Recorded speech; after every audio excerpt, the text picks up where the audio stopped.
जय जगन्नाथ सांग मैंने सकाल सकाल आज आम बापा चिकेन आनी और पियाज आड़े भजा चलला देसी चिकेन बापा आनी ना से तक देसी चिकेन कहीं आज आम घर को पलि जा से कि लंका गुंड पकईकि आम भाजी नवा कलरटा आसो ना से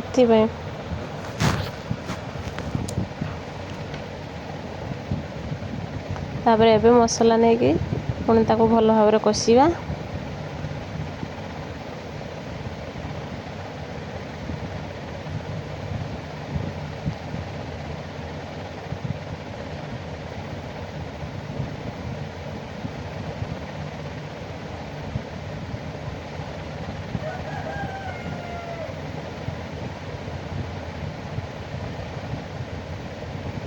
एमती कषि चलिए जमीक पूरा टेस्टी लगे देसी चिकेन ना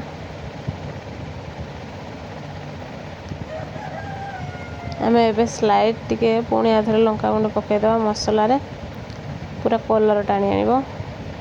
टेस्टी भी लगे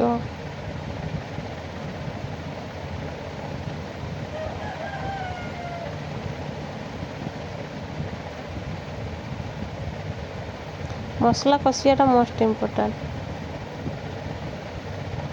रोषे गला बेले मसला जमी कषो से भाई टेस्टी ही आसो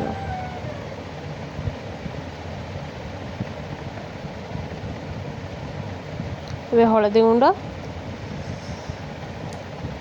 देके पुणी से टाइप रे कषा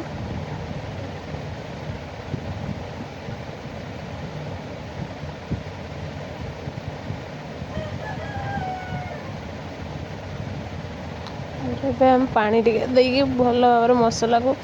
फुटाइवाई छाड़दे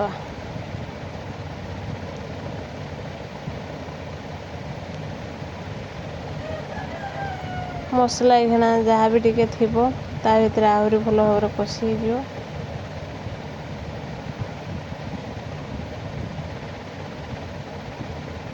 पुणी यहाँ राग लंका दियागला पाटी पोड़ो टिके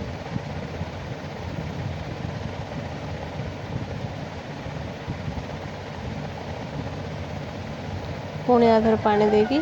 एपे फुटिया छाड़िया पानीटा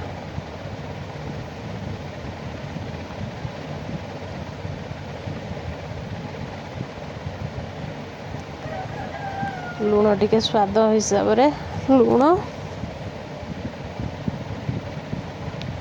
तापर आलू को आम काटिकी रखी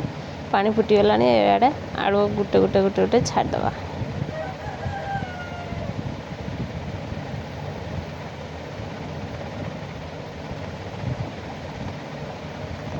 तापर एबे आम चिकेन को छाड़िया तापर चिकेन ले अंडा बाहरी देसी कुकड़ा ना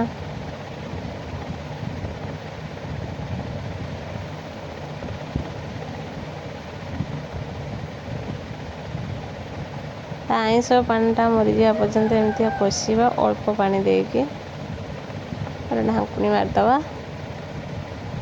ढांकुणी खोलिकी पुणी आधा टिके पर टिके एमती आम कषि चलिया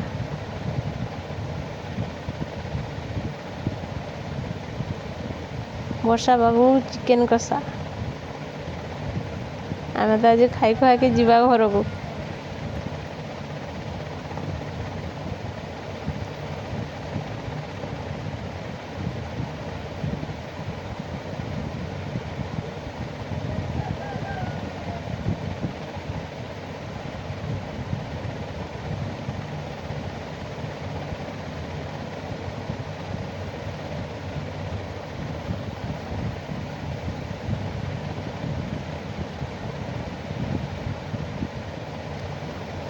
पुणी एमती कषिकी पुणी एबे ढांकुणीटा मारदवा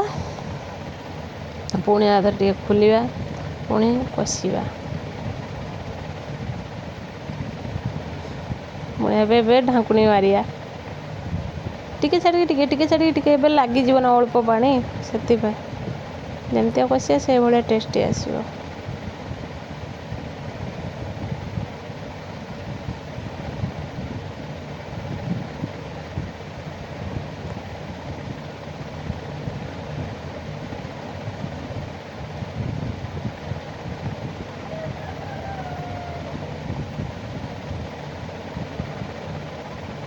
ଆଇଁଷ ପାଣି ମରିଗଲାଣି। ପୁଣି ଗରମ ପାଣି ଦିଆଗଲା,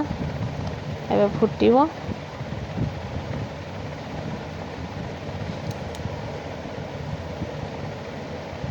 ପୁଣି ଏଥର ଟିକେ ଢାଙ୍କି ଦେବା ଆଉ ଟିକେ ଭଲସେ ଫୁଟିବା ପାଇଁ। ବାସ୍ ଏବେ ଭଲସେ ଫୁଟି ଯାଇଛି। ପୁଣି ଆଉ ଥରେ ଏମିତି ଟିକେ କଷି ନେବା।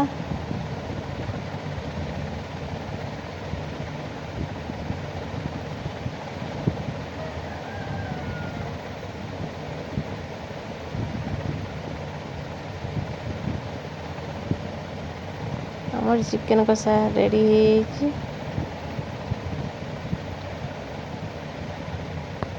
ଆମ ଚିକେନ୍ କଷା ରେଡ଼ି ହେଇଯାଇଛି। କେମିତି ଲାଗିଲା ଆମ ରେସିପି ପ୍ଲିଜ୍ କମେଣ୍ଟ ସେୟାର କରିବେ।